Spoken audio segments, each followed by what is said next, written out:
Hey folks, Kevin here. Well, it's July 7th, 2019. We got a pretty nice sunny day. It's not overly hot. It's only going to get up to about 80 degrees Fahrenheit today.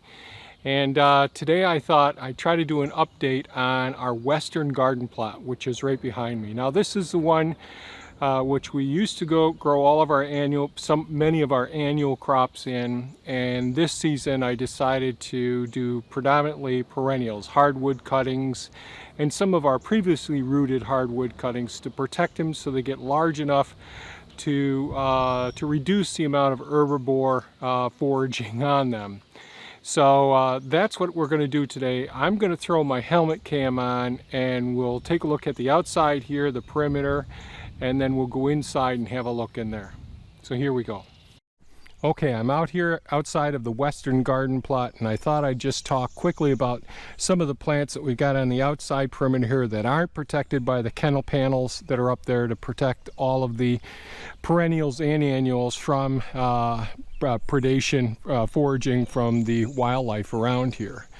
So let's just take a quick look out here. Amongst the wood chips, I did put some compost just in a small area right along here. I dug up four of our gooseberry plants, and so here's one over here. I'm going to bend the camera down, hopefully it'll show up. So here's one of the gooseberry plants. The more flexible limbs I went ahead and covered up with soil, encouraging new growth, new shoots to come up, and this is called stooling or mounding. And what I do is when we do this, I give it a good year for all of the new shoots to develop more roots.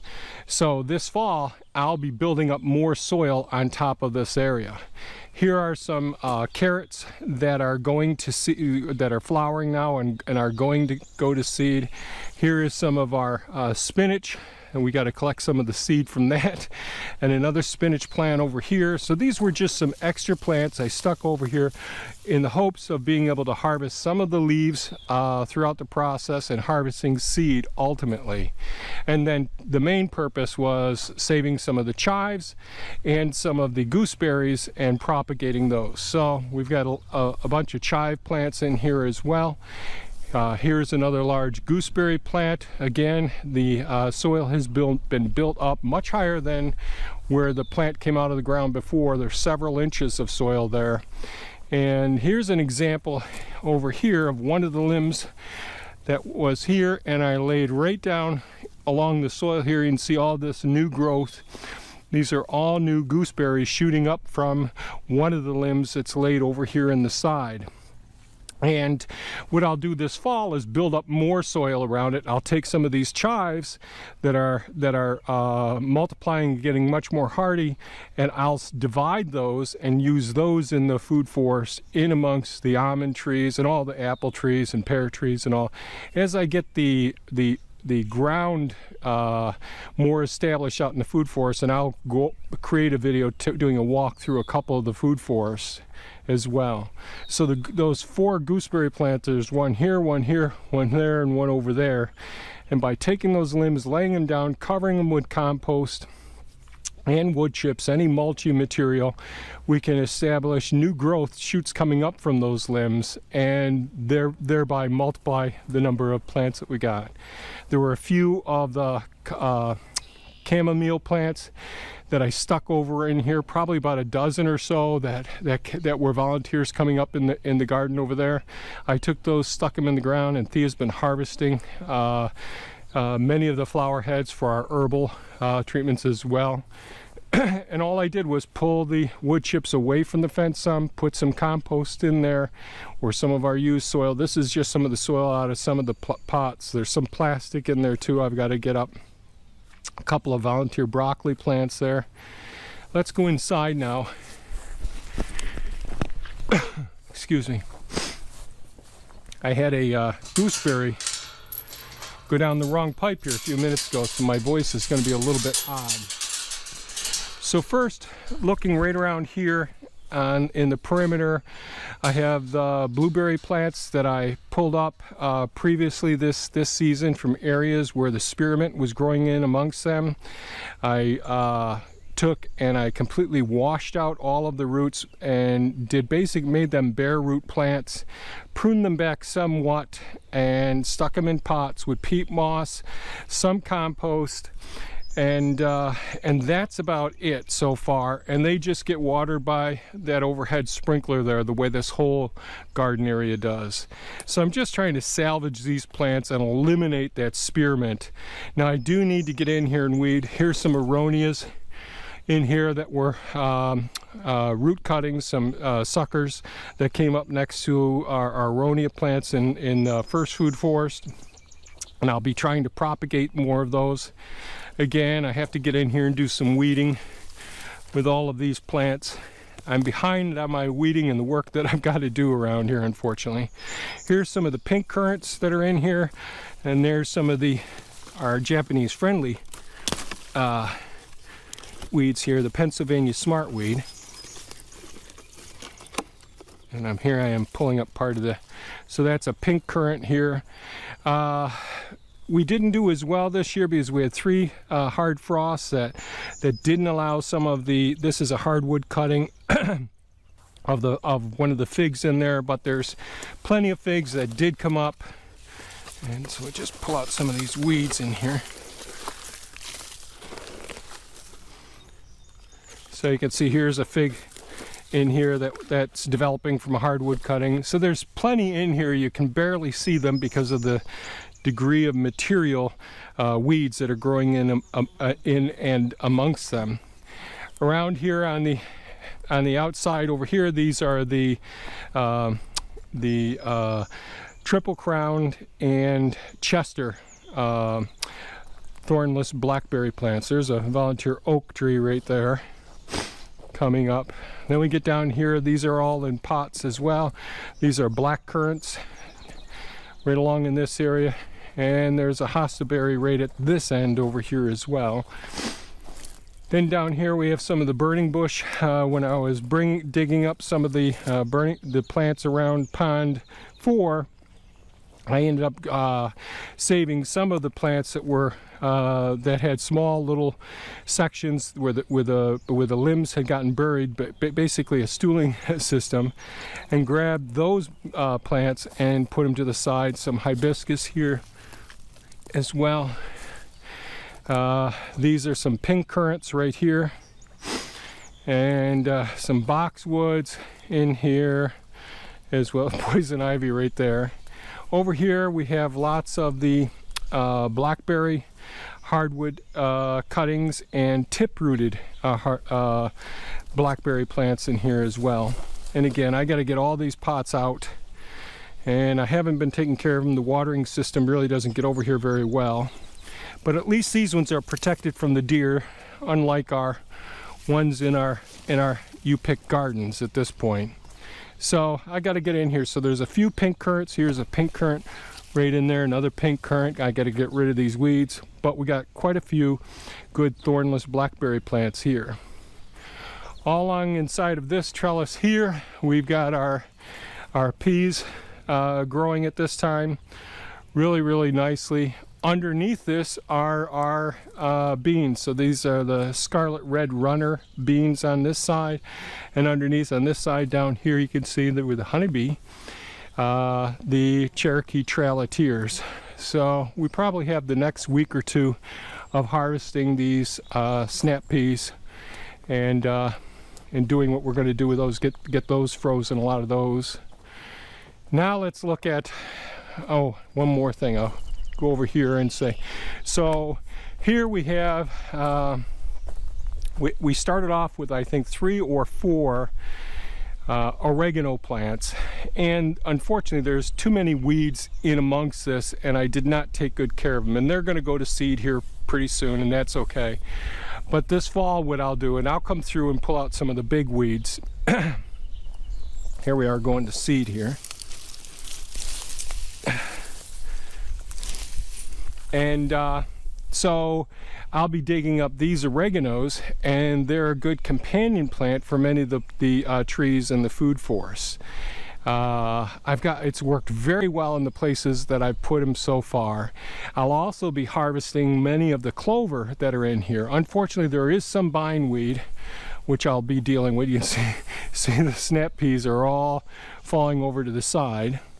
Over here we have honeyberries. So these are honeyberry plants, and I've done stooling with the honeyberry plants, mounding, just like the technique that I talked about a few minutes ago with the gooseberries out front. And this is our sage here, getting ready to go to seed now as well. And again, I just haven't spent the time doing all the weeding that I should have been doing here. And so let's take a look at what's in the permanent raised beds. Some of the markers, unfortunately, have all washed off. So we've got 4 different varieties of blueberry plants that were started from seed by someone that I purchased on eBay. And for the most part, they've done pretty well. However, my lack of adequate weeding, and this really got to be a huge weed. I took 4 heaping barrels of weeds out of here. And I'm embarrassed to say that many of the blueberry plants suffered as a result of my lack of attention to these garden plots. Now, planted in the center of the first 3 permanent raised beds here are some of the red onion bulbs that we had, and I started those inside of the work area over there, and transplanted them out here, many of which have done well, but some of them got completely engulfed, and when I was doing the weeding, some of them got pulled out as well, unfortunately. But the blueberries, there's 4 varieties, and each variety is almost entirely on, just takes up one side of a permanent raised bed. So I believe that these are the chandeliers, or chandlers, I'm sorry, the Chandler blueberry variety. And these ones are the ones that came already leafed out. But as you could see, they haven't done as well. There's some life still in this one. But, you know, I probably lost maybe 20%, possibly even 25% of them. The other varieties of blueberries, I haven't had as much of a problem, and I'm not sure what's happening with the leaves on them, whether we have an insect consuming them or not. But another problem that I have is some of these need to have some support. These ones don't look like they need the support so much, but some of them are laying down, and I need to get in here and get rid of the weeds that are competing with them. Even these beautiful companion clover plants, I'm going to be pulling out as well. So the blueberries, not such great success with this first variety on this first edge. The other ones are doing pretty darn well, but again, there's quite a few that we've lost as a result of my negligence. Now, here are the other 2 varieties on each side over here.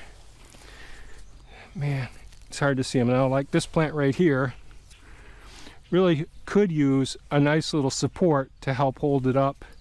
Same thing over here, this one could as well. Inside of these trays there's some white clover seed.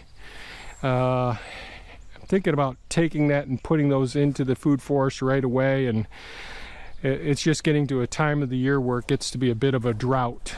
So we have 2 permanent raised beds with 4 varieties of blueberry plants in amongst them, with some red onions, which haven't done as well.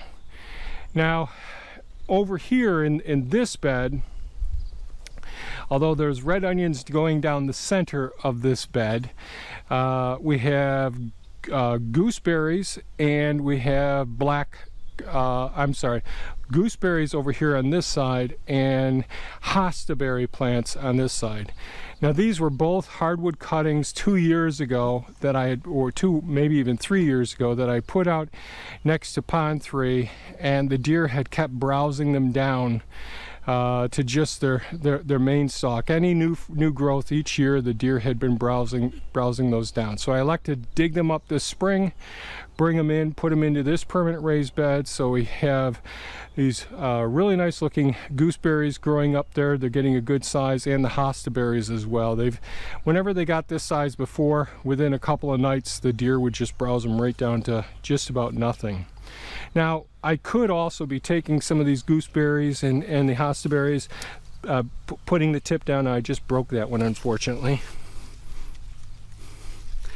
And that's tip rooting. But I do it more delicately. But I'm not interested in propagating any more at this time. I've got all the hardwood cuttings over there. So we've got gooseberries on one side, jostaberries on this side, or Josta berries. And they all are doing extremely well. Down here I had some burning bush cuttings I took.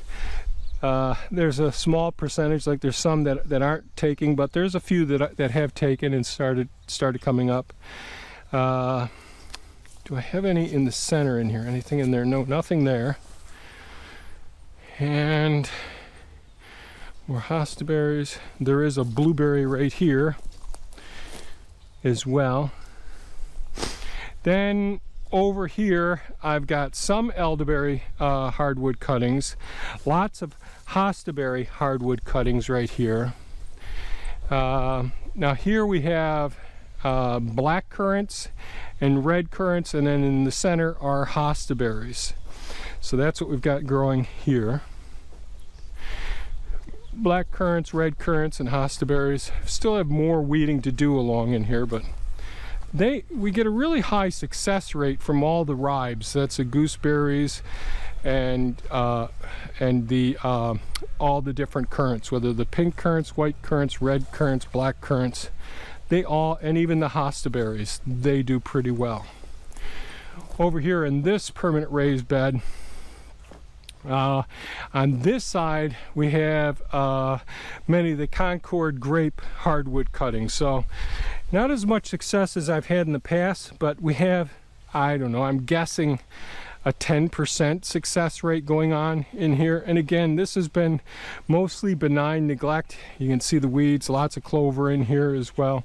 In the center, I did take, and it looks like very little success, but I took some hardwood cuttings from the mulberry tree this spring, and we'll see if I get one or two mulberry trees. These are the Illinois mulberry cuttings, and man, do I love those Illinois mulberries. They are just long and delicious. So, and again, the weeds are showing up, but you can see there's another grape there. There we go. There's a mulberry hardwood cutting right here. So that's an example of one successful one. So if I only get a couple of them, that's okay. But I've learned not to pull them too quickly in the past, because they really do take their time to leaf out and get supported. So we'll see. Again, elderberries all on this side here, and that's what goes right down as well. On this side, this spring I dug up 3 large willow type plants, and these are a beautiful willow that are pink, white, and green. And I did hardwood cuttings, just a few of them here, because these things get to be monsters.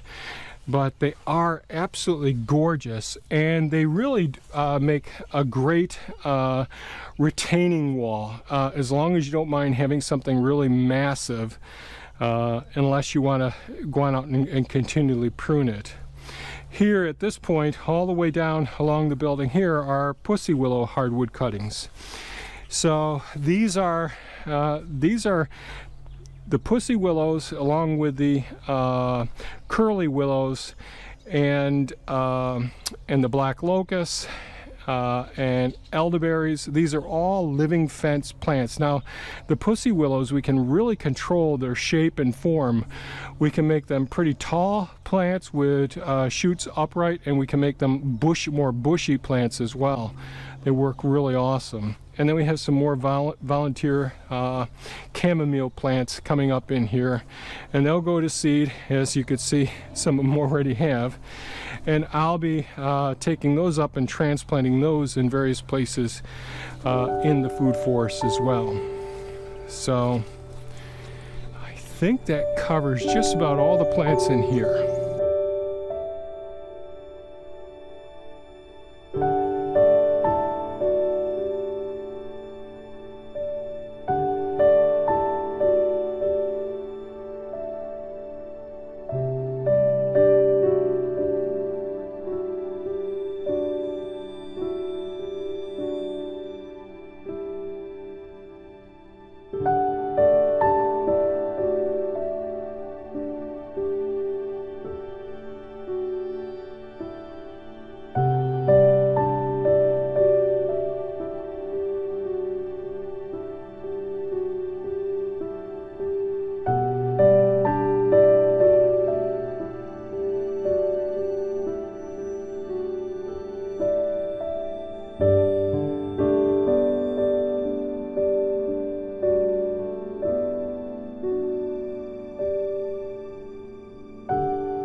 Okay, that wraps up our view of where we're at on July 7th in our western garden plot here. Not as successful as I dreamed of having everything. There's weeds in the potted plants that I need, that are competing with the resources in those pots.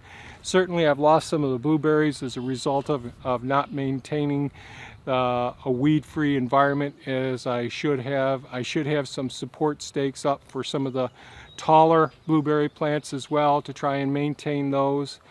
And certainly with the plants like the mulberry plants, having a misting system certainly would have helped out a heck of a lot with getting a higher success rate, potentially with the grapevines.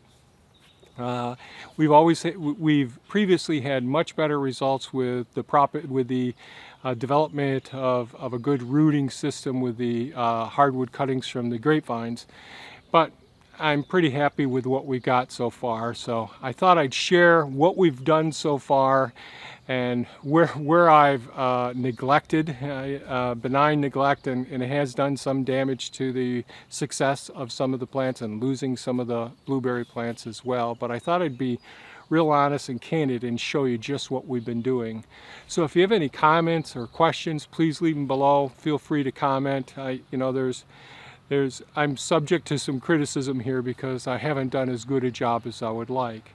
So tomorrow, hopefully tomorrow, I'll post a video on the status of the central and eastern garden plots, where all our vegetable crops are being planted, one with a fully weed mat system and the other one without weed mat systems there as well. And hopefully by the end of the season, I'll make a video on our weeding systems, those systems that I like as well, and preventing weeds as well. So if you found this of value, please give us a thumbs up. Don't forget to ask any questions, leave any comments. We can all learn from each other. And by all means, folks, have a great day. Bye-bye now.